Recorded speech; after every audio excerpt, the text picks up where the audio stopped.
Hi everyone, welcome to TMT Tips with Taylor Mobile Tutoring. My name is Donia. Today we have tip number 28, factoring trinomials. A trinomial is just going to be an expression that has three terms, like we have in our example here. And factoring just means that we're going to break it down. An example would be when we ask for factors of a number, for example, 24.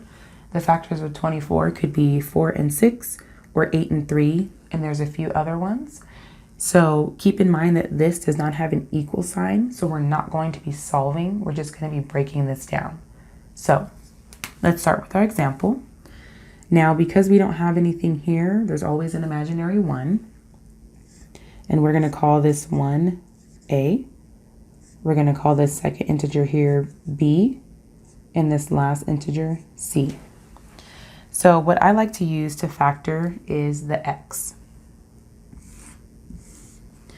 On top of our X, we're going to put B, which is 2, and this is going to be our sum, and I'll tell you what that means in just a moment. On the bottom, we're going to have A times C, which in this case is 1 times 1, which is 1, and this is going to be our product. So in order to find these two numbers that complete our factors, or I like to call them our two magic numbers, we need to find two numbers whose sum, or when you combine them, you get positive 2, and whose product, or when you multiply them, we get 1. So I always work backwards. I look at our product number first, and I want to know what are factors of the number 1. Well, luckily the factors of number 1 are just 1 times 1. So I'm going to plug these in and see if it works. 1 times 1, or the product, is 1. 1 plus 1, or the sum, is 2. Perfect.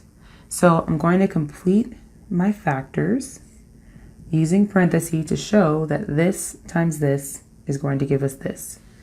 We're always going to begin with the variable that we have in our problem. In this example, it's X.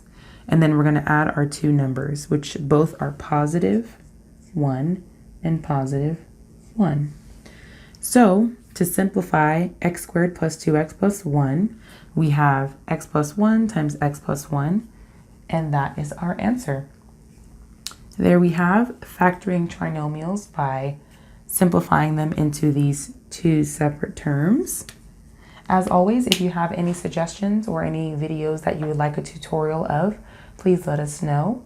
Otherwise, thanks for joining us and having a great day.